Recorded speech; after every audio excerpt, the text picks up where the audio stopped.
Hello guys, इस video में हम डिस्कस करेंगे इरिगेशन एंड हाइड्रोलॉजी के ऑब्जेक्टिव क्वेश्चंस। क्वेश्चन नंबर 31 से क्वेश्चन नंबर 45 तक। क्वेश्चन नंबर 31 है, when surface of transpiration is submerge under water then potential evapotranspiration is.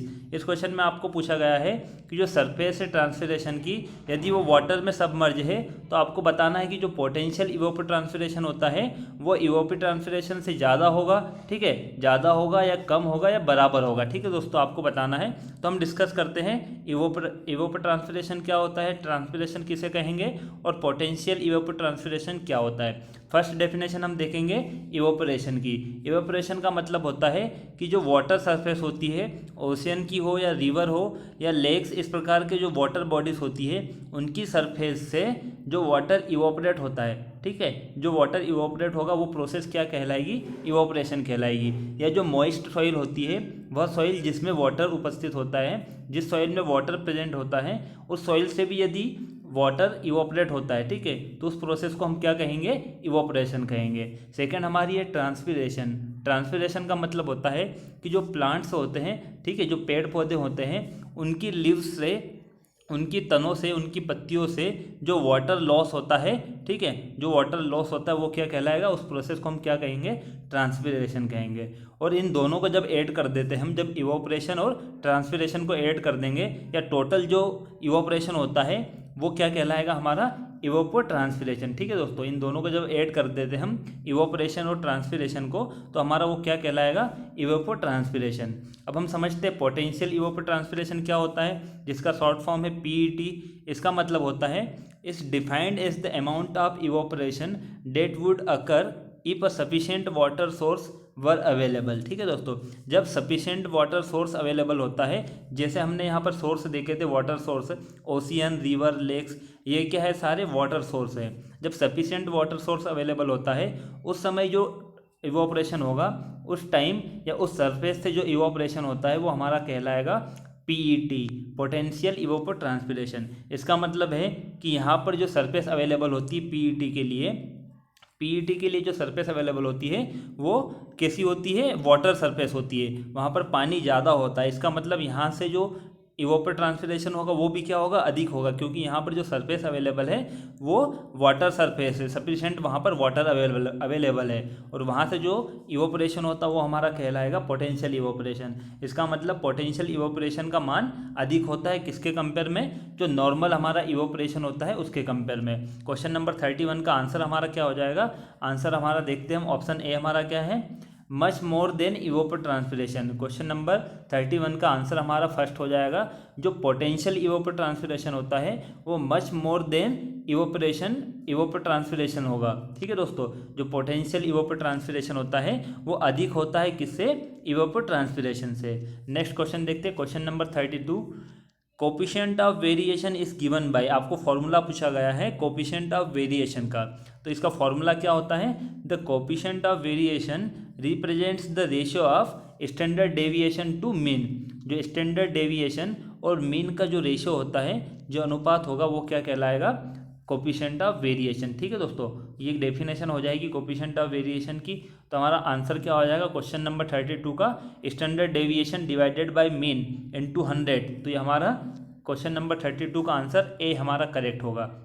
अब इसका यूज़ कहाँ पर होता है कोफिशिएंट ऑफ वेरिएशन का, वो हम देख लेते हैं। It is useful for comparing. इसका यूज़ कहाँ पर होता है, यदि हमें कंपेयर करना है, जो हमारे पास डेटा है, जो प्रेसिपिटेशन हुआ है उसका जो हमारे पास डेटा है, जो डेटा सीरीज़ है, ठीक है, उसको एक दूसरे से कंपेयर करना है, वहाँ पर हम किसका यूज़ करते हैं, कोफिशिएंट ऑफ वेरिएशन का। ठीक है दोस्तों, ये क्वेश्चन नंबर हमारा 32 है। 32 का आंसर क्या हो जाएगा, आंसर ए हमारा करेक्ट होगा, standard deviation divided by mean into 100। ये किसका फॉर्मूला होगा, कोफिशिएंट ऑफ वेरिएशन का। नेक्स्ट क्वेश्चन देखते हैं, question number 33, unit of runoff in MK system is. आपको यूनिट पूछी गई रन ऑफ की। रन ऑफ का मतलब क्या होता है, रन ऑफ का मतलब होता है यदि बारिश हुई है, ठीक है, बारिश यदि होती है तो उसमें क्या होता है, कुछ पानी इसमें इन्फिल्ट्रेशन हो जाता है। इन्फिल्ट्रेशन, इस ग्राउंड के नीचे जो पानी जाएगा उसको हम कहेंगे इन्फिल्ट्रेशन कहते हैं, और कुछ पानी इस ग्राउंड पे फ्लो होता है। ठीक है दोस्तों, तो पानी फ्लो होके ये स्ट्रीम से मिल जाएगा या रिवर से मिल जाता है, या कोई भी नेचुरल सोर्स होते हैं, जो नेचुरल सोर्स होंगे उससे ये पानी मिल जाएगा, और ये नीचे वाला जो पानी है सब सरफेस वाटर जिसको हम कहेंगे, ये वाला सरफेस हो जाएगा और ये सब सरफेस वाटर होता है। जब सब सरफेस वाटर भी ये ग्राउंड अंडरग्राउंड में फ्लो होके ये भी अल्टीमेटली कहाँ मिल जाता है, अल्टीमेटली ये कहाँ पर मिलेगा, जो नेचुरल सोर्स होते हैं जैसे स्ट्रीम है या रिजर्वायर है वहाँ पर मिल जाता है। और वो कनेक्ट कहाँ होगा, ओशियन से या सी से, तो हमारा क्या कहलाएगा, टोटल रन ऑफ कहलाएगा। ये हमारा सरफेस रन ऑफ हो जाता है। लास्ट वीडियो यदि आपने देखा होगा तो मैंने वहाँ पर आपको 3 टाइप समझाए थे, रन ऑफ के 3 प्रकार मैंने समझाए थे। ये आपका सरफेस रन ऑफ हो जाएगा, ये आपका सब सरफेस रन ऑफ होगा। ठीक है दोस्तों, तो इसकी आपको यूनिट पूछी गई है। इसकी जो यूनिट होती है रन ऑफ की, वो यूनिट किसके बराबर होगी, जो फ्लो होता है। Runoff would be expressed in the same units as stream flow. ठीक है, जो स्ट्रीम में फ्लो होता है उसकी यूनिट और रन ऑफ की यूनिट ये दोनों बराबर होती है। तो इसकी यूनिट क्या हो जाएगी, क्यूबिक मीटर पर सेकेंड या मीटर क्यूब पर सेकेंड। जो डिस्चार्ज की यूनिट होगी, डिस्चार्ज की यूनिट भी मीटर क्यूब पर सेकेंड होती है। ठीक है दोस्तों, तो हमारा आंसर देख लेते हैं। क्वेश्चन नंबर 33 का आंसर क्या हो जाएगा, जो रन ऑफ होता है उसकी यूनिट क्या होगी, क्यूबिक मीटर पर सेकेंड। नेक्स्ट क्वेश्चन देखते हैं, question number 34। The run of increases with, आपको पूछा गया है कि रन ऑफ की वैल्यू किसके साथ इंक्रीज होगी। आपको ऑप्शन ए दिया गया है, increase in intensity of rain. यदि रेन की इंटेंसिटी बढ़ती है तो रन ऑफ की वैल्यू क्या होगी, कम होगी या बढ़ेगी। इसमें आपको जो रन ऑफ पूछा गया है वो सरफेस रन ऑफ की बात हो रही है। यहाँ पर कौन से रन ऑफ की बात हो रही है, सरफेस रन ऑफ की। ठीक है दोस्तों, सेकंड आपका ऑप्शन दिया गया है B, increase in infiltration capacity. Third आपका है increase in permeability of soil, या ऑल ऑफ द एबव। ठीक है, हम समझते हैं एक एक को। या रन ऑफ क्या होता है पहले हम वो देखेंगे, उसके बाद कौन कौन से फैक्टर रन ऑफ को अफेक्ट करते हैं। रन ऑफ का मतलब हमने अभी लास्ट क्वेश्चन में भी समझा है, रन ऑफ के अलग अलग प्रकार हमने देखे हैं। रन ऑफ इसमें जो पूछा गया है वो पूछा गया है आपको surface runoff. Surface runoff का मतलब क्या हो जाएगा, the part of the water cycle that flows over land. ठीक है, वाटर साइकिल का जो पार्ट होता है जो लैंड के ऊपर फ्लो होता है वो हमारा क्या कहलाएगा, रन ऑफ कहलाएगा। जनरली हम उसको क्या कहेंगे, रन ऑफ कहेंगे। अब रन ऑफ को कौन कौन से फैक्टर अफेक्ट करते हैं। पहला फैक्टर होता है अमाउंट ऑफ रेनफॉल, बारिश कितनी हुई है वो अफेक्ट करेगा, किसको अफेक्ट करेगा, रेनफॉल को। वो कैसे अफेक्ट करेगा, ये आपका ग्राउंड लेवल है। यदि बारिश ज़्यादा होती है, ठीक है दोस्तों, यदि बारिश ज़्यादा होगी तो क्या होगा, बारिश ज़्यादा होगी तो ज़्यादा आपको रन ऑफ मिलेगा। और कम बारिश होगी तो क्या होगा कि पूरा पानी इस लैंड से जो ग्राउंड लेवल है उसके नीचे चला जाएगा। यदि बारिश कम होती है तो पानी कहाँ चले जाएगा, ग्राउंड के नीचे चले जाएगा और रन ऑफ आपको कम मिलेगा या जीरो मिलेगा आपको। ठीक है, रन ऑफ कम होगा या कितना होगा, लगभग आपको जीरो मिलेगा। और जितनी बारिश ज़्यादा होगी, अमाउंट ऑफ रेनफॉल जितना ज़्यादा होगा उतना ही आपको रन ऑफ क्या मिलेगा, बढ़ जाएगा। आपका रन ऑफ बढ़ जाएगा किसके साथ, अमाउंट ऑफ रेनफॉल के साथ। The amount of rainfall directly affects the amount of run of. ठीक है दोस्तों, वो डायरेक्टली उसको अफेक्ट करता है। सेकेंड हम देखते हैं परमेबिलिटी। परमेबिलिटी कैसे अफेक्ट करेगी रन ऑफ को। परमेबिलिटी का मतलब होता है कि ग्राउंड सरफेस है उसकी एबिलिटी वो कितने वाटर को एब्जॉर्ब कर सकता है। ये परमेबिलिटी क्या कहलाती है, जो ग्राउंड सरफेस होती है उसकी एबिलिटी कितने वाटर को वो एब्जॉर्ब कर ले, वो हमारी कहलाएगी परमेबिलिटी। यदि परमेबिलिटी ज़्यादा है इसका मतलब होगा कि ग्राउंड की एबिलिटी है वो ज़्यादा वाटर को एब्जॉर्ब कर सकती है। यदि परमेबिलिटी ज़्यादा होगी तो ज़्यादा पानी क्या होगा, ग्राउंड में एब्जॉर्ब हो जाएगा और कम पानी फ्लो हो पाएगा। ठीक है दोस्तों, कम पानी फ्लो होगा इसका मतलब जो रन ऑफ है वो क्या हो जाएगा, हमारा कम हो जाएगा। मतलब परमेबिलिटी और रन ऑफ में क्या रिलेशन हो जाएगा, runoff is inversely proportional to permeability. ठीक है, कोफिशिएंट ऑफ परमेबिलिटी को किससे रिप्रेजेंट करते हैं हम, के से। तो जो रन ऑफ होगा वो परमेबिलिटी के साथ क्या होता है, परमेबिलिटी यदि ज़्यादा होगी तो रन ऑफ की वैल्यू क्या हो जाएगी, कम हो जाएगी। नेक्स्ट हम देखते हैं थर्ड हमारा कौन सा फैक्टर है, वेजिटेशंस। ठीक है दोस्तों, vegetations needs water to survive and plants root system is design to absorb water from the soil. ठीक है दोस्तों, वेजिटेशन का मतलब हो जाएगा वो वेजिटेशन जो होते हैं, ठीक है, जो वेजिटेशन होगा उसको सरवाइव करने के लिए, उसको ज़िंदा रहने के लिए उसको वाटर की आवश्यकता होती है, उसको वाटर की नीड होगी। ठीक है दोस्तों, तो यदि बारिश होगी और वहाँ पर आपके दो केस हम यहाँ पर समझते हैं, आपका एक एरिया है जहाँ पर कि वेजिटेशन नहीं है। ठीक है दोस्तों, वहाँ पर वेजिटेशन नहीं है, और सेकंड जो आपका एरिया है वहाँ पर वेजिटेशन है। तो जो वेजिटेशन नहीं होगा वहाँ पर जो इन्फिल्ट्रेशन कैपेसिटी होगी, इन्फिल्ट्रेशन क्या होगा, अपन कंपेयर करते हैं दोनों केस को, तो यहाँ पर इन्फिल्ट्रेशन होगा, यहाँ पर इन्फिल्ट्रेशन और रन ऑफ भी आपको मिलेगा, ठीक है। और जहाँ वेजिटेशन होता है, जहाँ पर वेजिटेशन होता है वहाँ पर क्या होगा कि वेजिटेशन उस वाटर को एब्जॉर्ब कर लेगा, क्योंकि उसको सर्वाइव करने के लिए वाटर की नीड होती है, वाटर की आवश्यकता होती है। तो दोनों केस को हम कंपेयर करेंगे तो सेकेंड केस में हमारा क्या होगा, इन्फिल्ट्रेशन ज़्यादा होगी। क्यों ज़्यादा होगी? क्योंकि जो वेजिटेशन है वो वाटर को एब्जॉर्ब कर लेगी। जो प्लांट होगा उसकी रूट होते हैं, जो जड़ें होती हैं उस प्लांट की, वो क्या करता है, उस वाटर को एब्जॉर्ब कर लेता है, ठीक है दोस्तों। इसीलिए जहाँ पर वेजिटेशन होगा वहाँ पर क्या होगा, इन्फिल्ट्रेशन ज़्यादा होती है, वो वाटर को ज़्यादा एब्जॉर्ब कर लेता है और कम पानी फ्लो हो पाता है, ठीक है दोस्तों। तो क्वेश्चन इस थर्ड हमारा जो है, थर्ड पॉइंट में क्या होगा, ये भी आपका रन ऑफ के इन्वर्सली प्रोपोर्शनल होता है। वेजिटेशन यदि ज़्यादा होगा किसी लैंड में तो आपका रन ऑफ क्या हो जाएगा, कम हो जाएगा। लास्ट हम फैक्टर देखते हैं, स्लोप। स्लोप में यदि स्टीपर स्लोप है, ठीक है दोस्तों, ये तो नाम से ही आपको समझ में आ रहा है, यदि स्लोप ज़्यादा होगा तो आपको रन ऑफ ज़्यादा मिलेगा, ठीक है दोस्तों। और यदि आपका सरफेस लेवल सरफेस है तो आपको रन ऑफ कम मिलेगा। क्यों कम मिलेगा रन ऑफ? क्योंकि बारिश को, जो बारिश का पानी होगा उसको ज़्यादा समय मिलेगा इन्फिल्ट्रेशन होने में, जब हमारा सरफेस कैसा होगा, लेवल होगा। और यदि स्लोप होगा तो क्या होगा, उस पानी को कम टाइम मिलेगा ग्राउंड के अंदर जाने में, और वो जल्दी से क्या होगा, फ्लो हो जाएगा, इन्फिल्ट्रेशन उसका कम होगा और रन ऑफ ज़्यादा मिल जाएगा। तो हमने 4 फैक्टर देखे हैं। अब हम देखते हैं हमारा क्वेश्चन क्या है। क्वेश्चन में क्या पूछा गया है, क्वेश्चन हमारा है the run of increase with.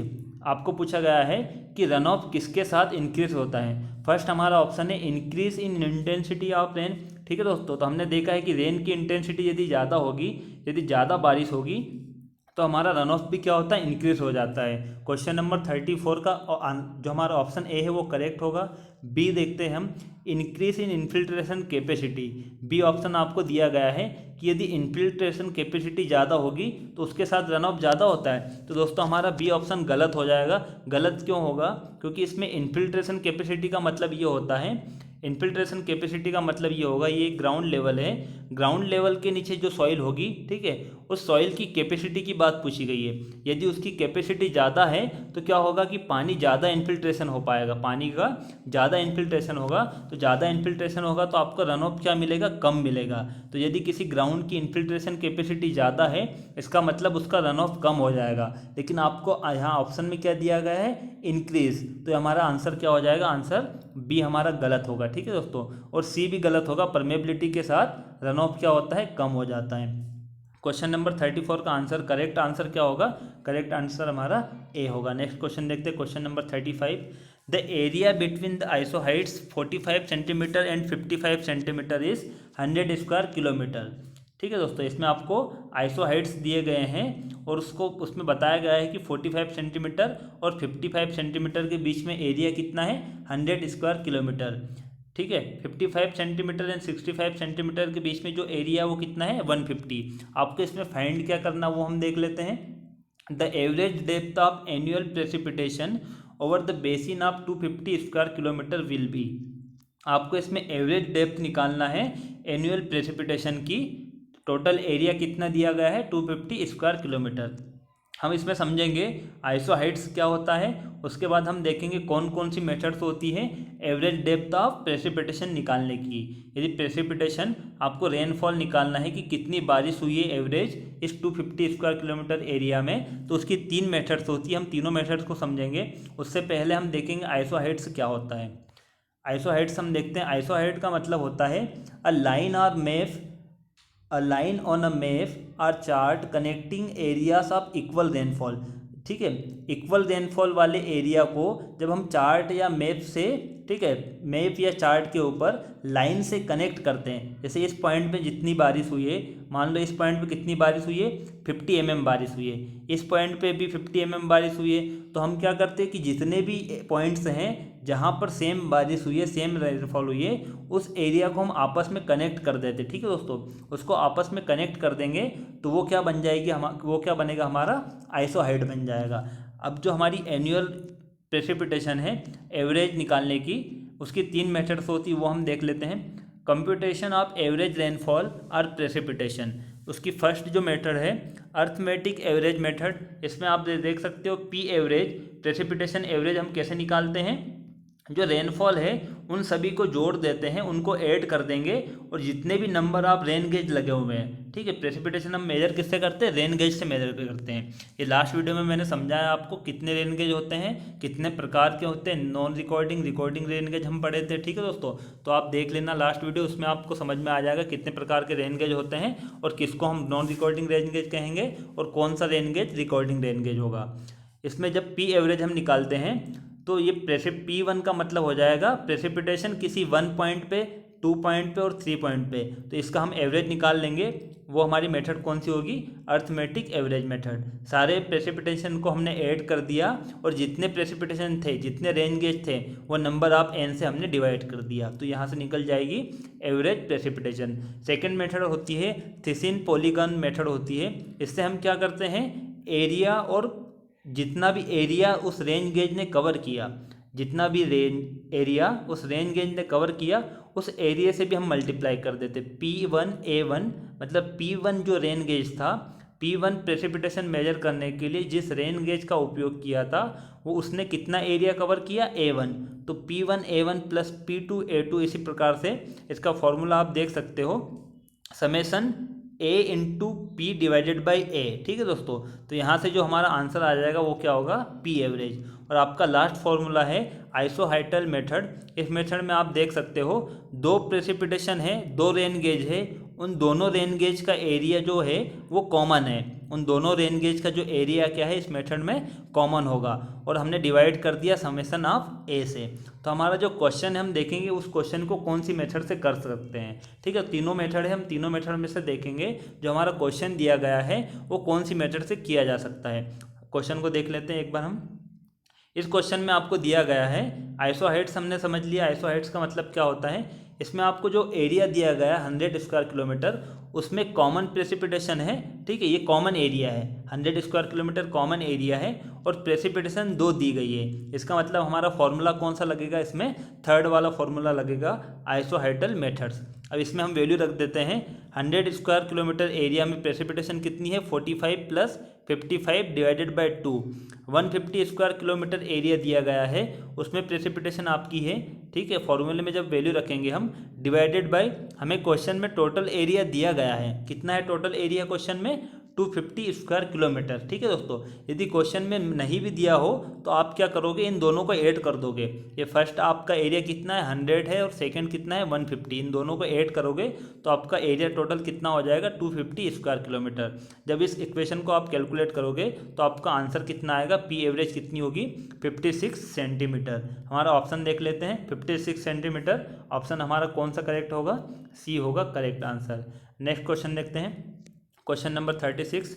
A current meter is used to measure the, ठीक है, इसमें दिया गया है कि जो करंट मीटर होता है उसका यूज़ हम क्या मेजर करने के लिए करते हैं। तो जो करंट मीटर होता है ये एक इंस्ट्रूमेंट होता है for measuring the velocity of flow of a fluid in stream. जो स्ट्रीम में जो फ्लूइड फ्लो होता है, जनरली वाटर फ्लो होगा, तो उसकी यदि हमें वेलोसिटी मेजर करना है तो वो किससे मेजर करेंगे हम, करंट मीटर से। क्वेश्चन नंबर 36 का आंसर क्या हो जाएगा, current meter is used to measure the velocity of flow of water in the stream. Next question देखते हैं, question number 37। If it rain between 2 PM and 3 PM and the entire basin are just starts contributing water at 3 PM, ठीक है दोस्तों। ये question को हम समझते हैं। इसमें पूछा क्या गया है, to the outlet then time of concentration will be. आपको इसमें पूछा गया है टाइम ऑफ कॉन्सेंट्रेशन, तो हम इसकी डेफिनेशन देख लेते हैं, टाइम ऑफ कॉन्सेंट्रेशन की डेफिनेशन क्या होती है। उसके बाद इस क्वेश्चन में हम निकालेंगे टाइम ऑफ कॉन्सेंट्रेशन कितना होगा। टाइम ऑफ कॉन्सेंट्रेशन का मतलब होता है time taken by rain water that falls at the farthest point to reach the outlet of catchment, ठीक है दोस्तों। इसमें ये एक कैचमेंट का मतलब ये आपका एरिया है, ठीक है, एरिया है, और पानी इसका जो स्लोप है एरिया का, वो स्लोप इस डायरेक्शन में, मतलब पानी का फ्लो कैसा होगा, लेफ्ट से राइट से, लेफ्ट साइड से कहाँ पर होगा, राइट साइड में। ये आपका कैचमेंट एरिया है। इस कैचमेंट एरिया का स्लोप इस प्रकार से बना हुआ है कि इसका फ्लो, वाटर का फ्लो इस डायरेक्शन में हो रहा है, ठीक है दोस्तों। अब इसमें हम समझते हैं टाइम ऑफ कॉन्सेंट्रेशन का मतलब क्या होगा। टाइम ऑफ कॉन्सेंट्रेशन का मतलब होता है कि जो रेन वाटर है, जो बारिश का पानी है, वो फारदेस्ट पॉइंट, ठीक है, जो भी दूर वाला पानी होगा, मतलब वो ये आपका आउटलेट है, यहाँ पर जो पानी आएगा वो क्या कहलाएगा, आउटलेट कहलाएगा, वो इस कैचमेंट का क्या कहलाएगा, ये आपका आउटलेट होगा। ठीक है दोस्तों, ये कैचमेंट का क्या होगा, आउटलेट पॉइंट होगा। जो सबसे दूर वाला पानी है वो इस आउटलेट तक कितनी देर में आता है, वो टाइम हमारा कहलाता है टाइम ऑफ कॉन्सेंट्रेशन। सबसे दूर वाला पानी वो उसको आने में कितना टाइम लगता है आउटलेट तक, कैचमेंट के आउटलेट तक, वो क्या कहलाएगा, टाइम ऑफ कॉन्सेंट्रेशन। अब हमारा क्वेश्चन देख लेते हैं। क्वेश्चन में क्या दिया गया है, इफ़ द रेन बिटवीन, जो बारिश हो रही है वो कब से कब तक हो रही है, 2 बजे से 3 बजे तक। ठीक है, इसमें टाइम दिया गया है, बारिश कब से कब तक हो रही थी, 2 से 3 बजे तक। And the entire basin are just starts contributing water at 3 PM। ठीक है दोस्तों, और जो बेसिन है या जो हमारा कैचमेंट दिया गया है, बेसिन या कैचमेंट, वो कंट्रीब्यूट कब करता है, 3 बजे से। मतलब एंटायर जो बेसिन है वो कंट्रीब्यूट कब करेगा, 3 बजे से। इसका मतलब जो दूर वाला भी जो पानी होगा वो आउटलेट तक कब आ जाता है, 3 बजे तक आता है। मतलब 2 बजे से बारिश हुई है और आउटलेट तक पानी कब आएगा, 3 बजे तक आएगा। इसका मतलब जो फारदेस्ट पॉइंट है, सबसे दूर वाला जो पानी है, उसको आने में कितना समय लगा आउटलेट तक, 1 घंटा लगा है। 1 घंटे का मतलब कितना हो जाएगा, 60 मिनट, 60 मिनट लगे उस पानी को आउटलेट तक आने में। इसका मतलब टाइम ऑफ कॉन्सेंट्रेशन हमारा क्या हो जाएगा, 60 मिनट हो जाएगा। ठीक है दोस्तों, आपको समझ में आया होगा। ये 37 का आंसर क्या हो जाएगा, आंसर डी होगा हमारा। 60 मिनट लगेंगे, 60 मिनट्स लगेंगे जो सबसे दूर वाला पानी है उसको आउटलेट तक आने में। नेक्स्ट क्वेश्चन देखते हैं, question number 38। The rainfall on 5 successive days were measured as. ठीक है दोस्तों, जो रेनफॉल मेजर की गई है, 5 दिनों की रेनफॉल आपको दी गई है, 100 mm, 80 mm, 60 mm, 40 और 20 mm दी गई है। ठीक है दोस्तों, इफ़ द इन्फिल्ट्रेशन इंडेक्स, ठीक है, इसमें आपको infiltration index or the storm loss rate for the catchment area is earlier estimated is 50 mm per day. आपको इन्फिल्ट्रेशन इंडेक्स दी गई है और 5 दिन की आपको रेनफॉल दी गई है। आपको इसमें फाइंड क्या करना है, टोटल सरफेस रन ऑफ। आपको क्या फाइंड करना है, सरफेस रन ऑफ। ठीक है दोस्तों, तो हम समझते हैं इंडेक्स, इन्फिल्ट्रेशन इंडेक्स क्या होती है, उसके बाद हम फाइंड करेंगे, इसका फॉर्मूला देखेंगे इन्फिल्ट्रेशन इंडेक्स का, और हम क्या निकाल लेंगे, टोटल सरफेस रन ऑफ।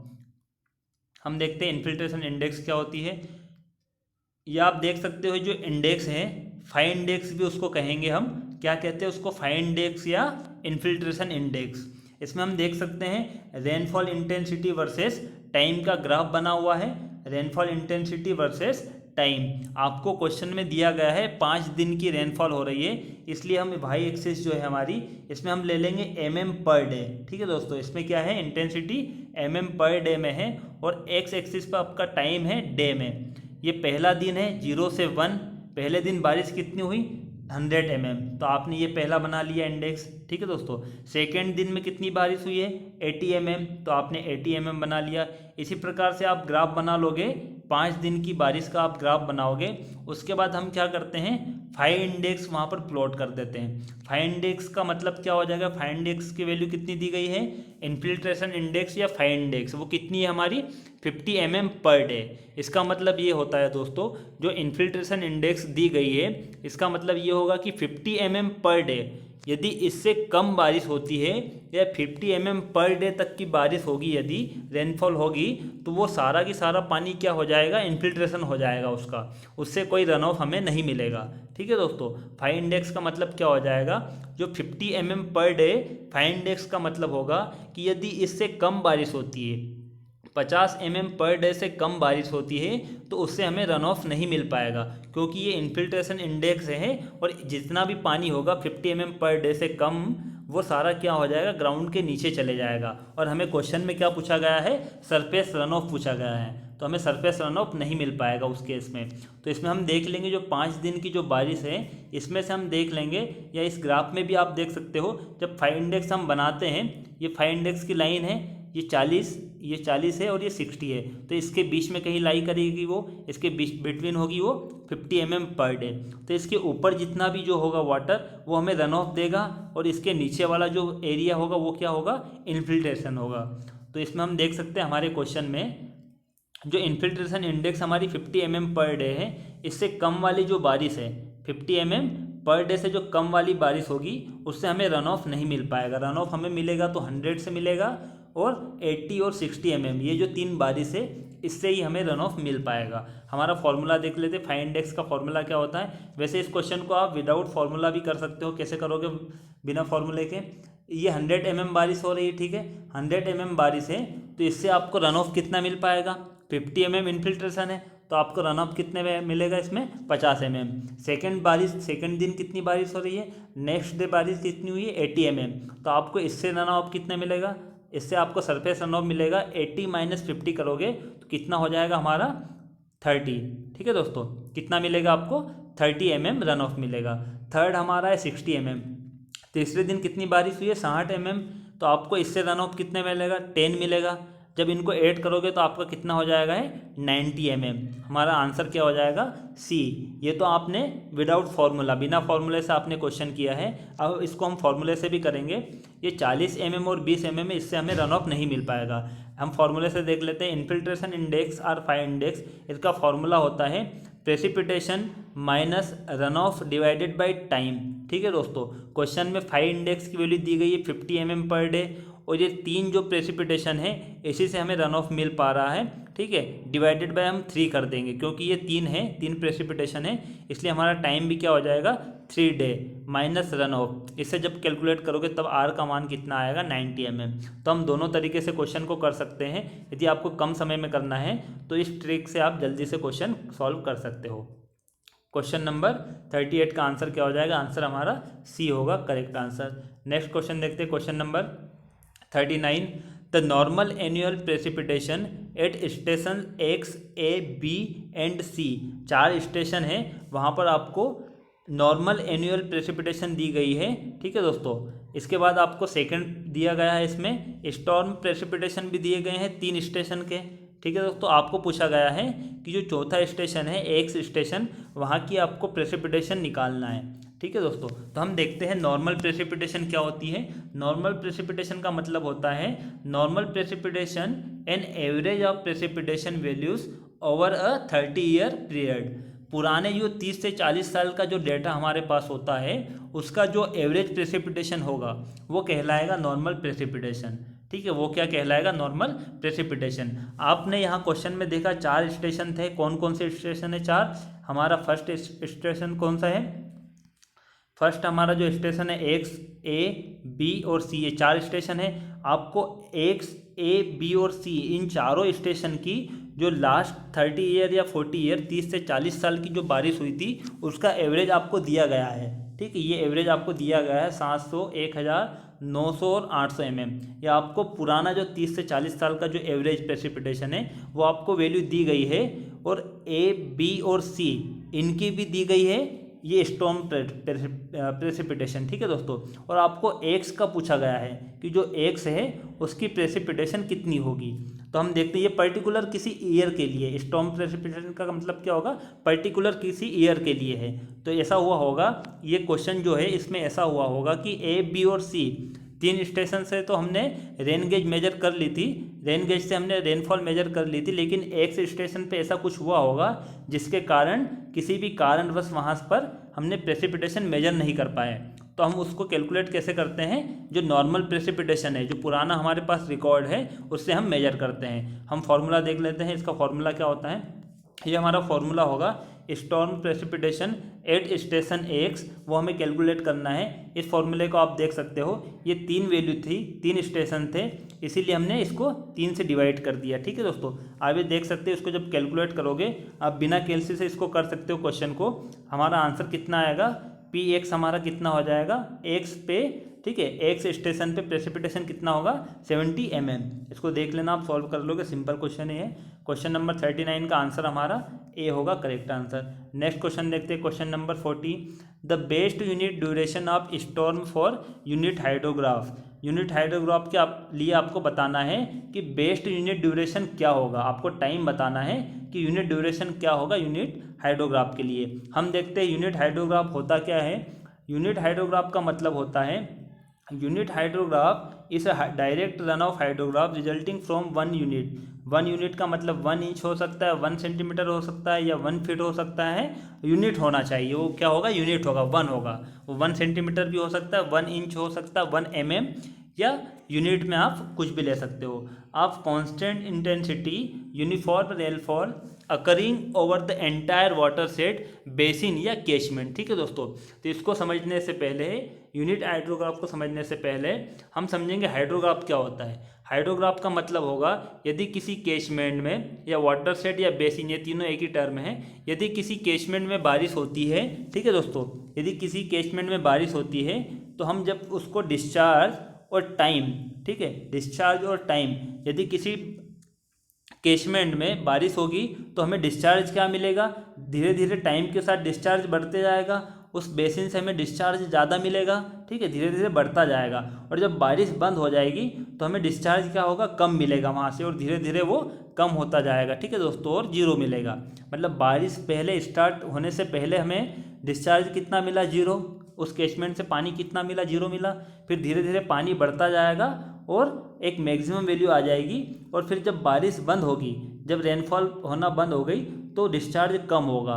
और ये जो ग्राफ हमने बनाया है डिस्चार्ज वर्सेस टाइम का, ये हमारा क्या कहलाएगा, हाइड्रोग्राफ कहलाएगा। हमने समझ लिया हाइड्रोग्राफ को। इसके बाद हम समझते हैं डायरेक्ट हाइड्रोग्राफ क्या होता है। सेकंड हम क्या देखेंगे, डायरेक्ट हाइड्रोग्राफ, और देन हम लास्ट में समझेंगे यूनिट हाइड्रोग्राफ किसे कहते हैं। डायरेक्ट हाइड्रोग्राफ का मतलब होता है, डायरेक्ट रन ऑफ का मतलब होता है कि जो हमने अभी हाइड्रोग्राफ बनाया है, ठीक है दोस्तों, हमने जो हाइड्रोग्राफ बनाया है उसमें हमने जो डिस्चार्ज लिया था वो डिस्चार्ज कौन सा था, वो डिस्चार्ज ओवरऑल डिस्चार्ज था, वो रन ऑफ भी था और इन्फिल्ट्रेशन भी, दोनों हमने काउंट किया था। ये हमारा जो ग्राउंड है इसके ऊपर जितना भी फ्लो हुआ है, इसके नीचे जितना फ्लो हुआ है, और टोटल जितना भी पानी है जो कैचमेंट में मिल रहा है, हमें आगे जो मिल रहा है पानी, वो टोटल हमने वाटर कंसिडर किया था। ठीक है दोस्तों, ये जो ग्राउंड से जो नीचे पानी फ्लो होता है उसको हम कहेंगे बेस फ्लो, उसको हम क्या कहेंगे, बेस फ्लो। जो पानी ग्राउंड के नीचे फ्लो होता है वो हमारा कहलाएगा base flow,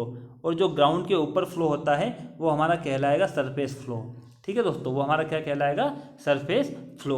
direct run of का मतलब होता है कि जो हाइड्रोग्राफ हमने पहले बनाया था डिस्चार्ज वर्सेस टाइम में, उसमें से यदि हम बेस फ्लो माइनस कर ले, ठीक है दोस्तों, उसमें से यदि हम बेस फ्लो माइनस कर ले और डिस्चार्ज वर्सेस टाइम में जो ग्राफ बनेगा वो हमारा कहलाएगा डायरेक्ट रन ऑफ हाइड्रोग्राफ। ठीक है दोस्तों, इसमें से आपको समझ में आ गया होगा कि हाइड्रोग्राफ को जब हम रन ऑफ का हाइड्रोग्राफ बनाए सिर्फ, तो वो हमारा कहलाएगा direct run off hydrograph. Third हम समझते हैं यूनिट हाइड्रोग्राफ। यूनिट हाइड्रोग्राफ का मतलब ये होता है दोस्तों कि जो इसमें ऑर्डिनेट्स होते हैं, ठीक है दोस्तों, इसमें जो ऑर्डिनेट्स होंगे वो यदि हम यूनिट ले लें, ठीक है, वो कितने ले ले, यूनिट ले ले, 1 इंच 1 सेंटीमीटर, या इसी प्रकार से यूनिट इसकी कुछ भी होगी, इंच हो सकती, सेंटीमीटर हो सकती, लेकिन उसकी जो डिजिट होगी वो 1 होगी। तो जब यूनिट में हम जो बनाते हैं हाइड्रोग्राफ, वो हमारा हाइड्रोग्राफ क्या हो जाएगा, unit hydrograph.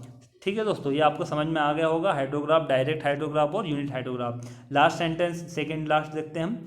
The concept of unit hydrograph is based on linear system theory and follow the principle of superposition and proportionality। इसका मतलब ये होगा दोस्तों कि जो यूनिट हाइड्रोग्राफ हमने बनाया है, यूनिट हाइड्रोग्राफ में जो भी ऑर्डिनेट्स होते हैं, ठीक है, वो ऑर्डिनेट्स हमने कैसे बनाए, यूनिट लेके। हमने क्या लिया था उसमें, रन ऑफ यूनिट लिया था, रन ऑफ की वैल्यू कितनी ली थी हमने, 1 ली थी। अब हम यदि उस ऑर्डिनेट को किसी से भी मल्टीप्लाई करेंगे, ठीक है, किसी नंबर से मल्टीप्लाई करेंगे, तो वो हमें क्या दे देगा, टोटल रन ऑफ दे देगा उस पॉइंट का। ठीक है दोस्तों, तो ये क्या होगा, सुपरपोजिशन प्रिंसिपल भी इस पर अप्लाई हो जाएगा।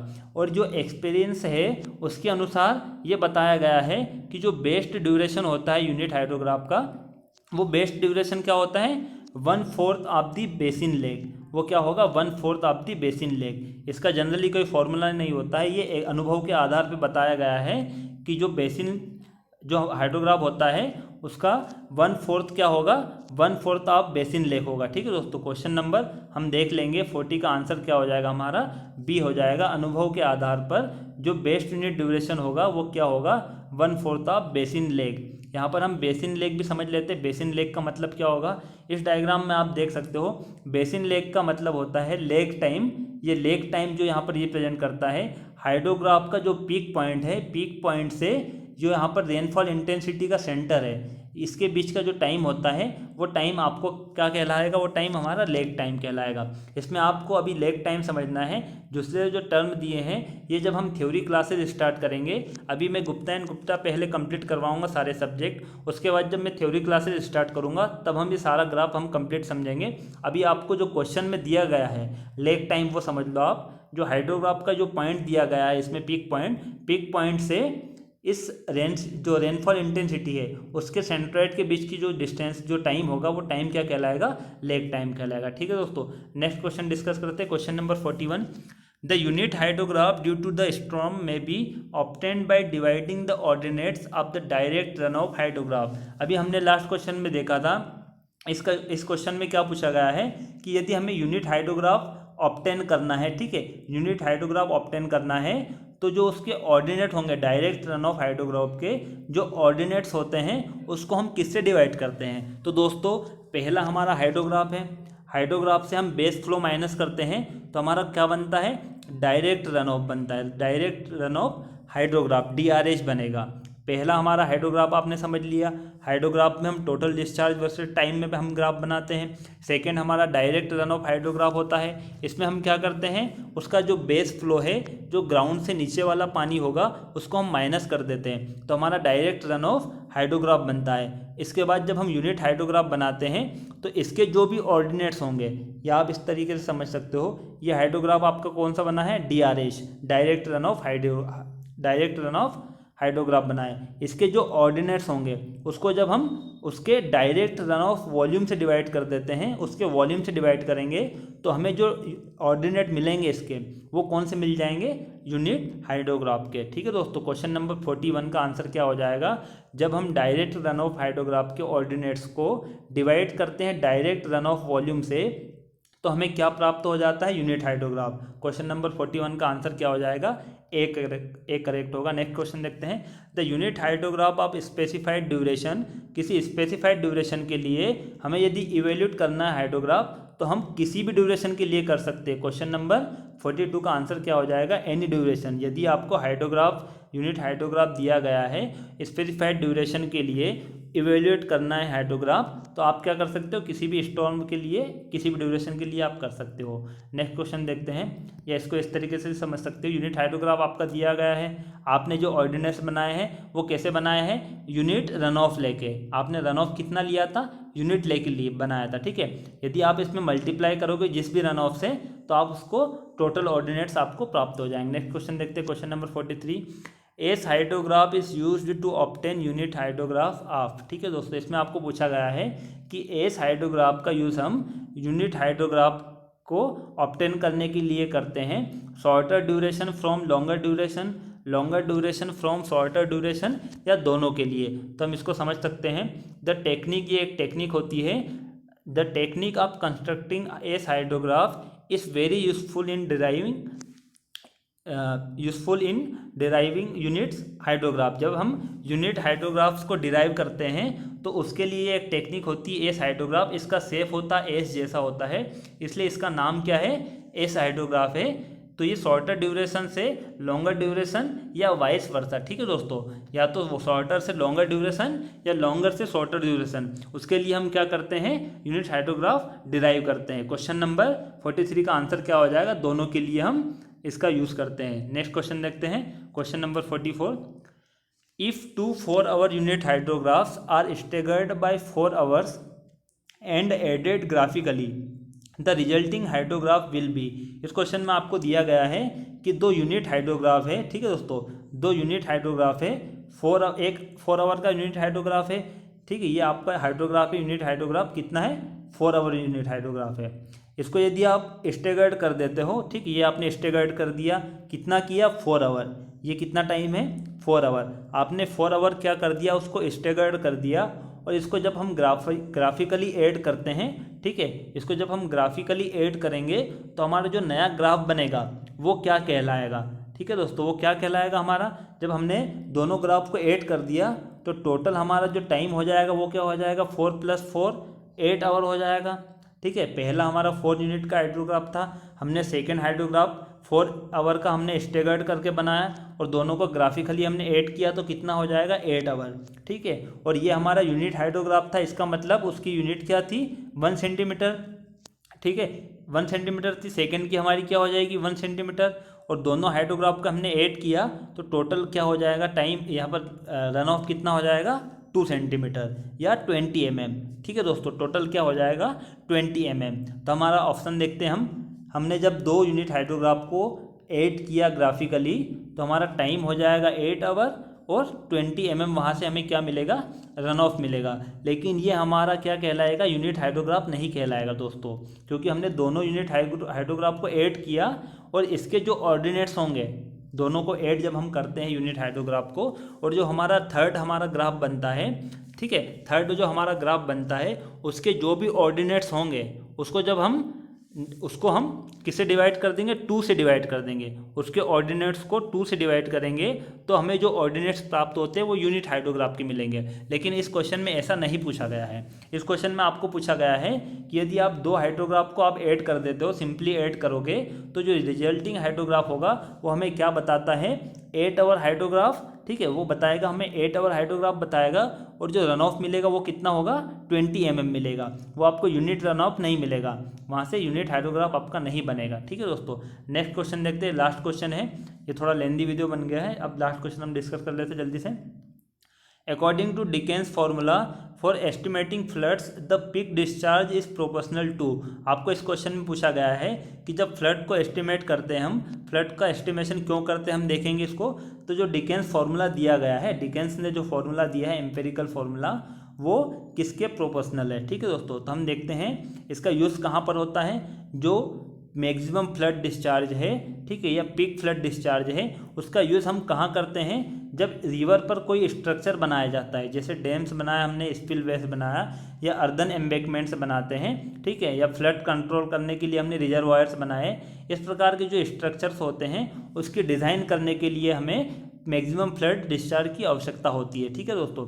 और डिकेन्स ने जो फार्मूला दिया था एम्पिरिकल फार्मूला, आप यहाँ पर देख सकते हो Q = CA, और इसकी पावर कितनी है A की 3/4। और यहाँ पर आप देखोगे तो A क्या है आपका कैचमेंट एरिया स्क्वायर किलोमीटर में, C यहाँ पर कांस्टेंट है, उसकी वैल्यू वेरी करती है। प्लेन्स एरिया में कितनी होगी 2.8 से 5.6, और हिली एरियाज में 14 से 28।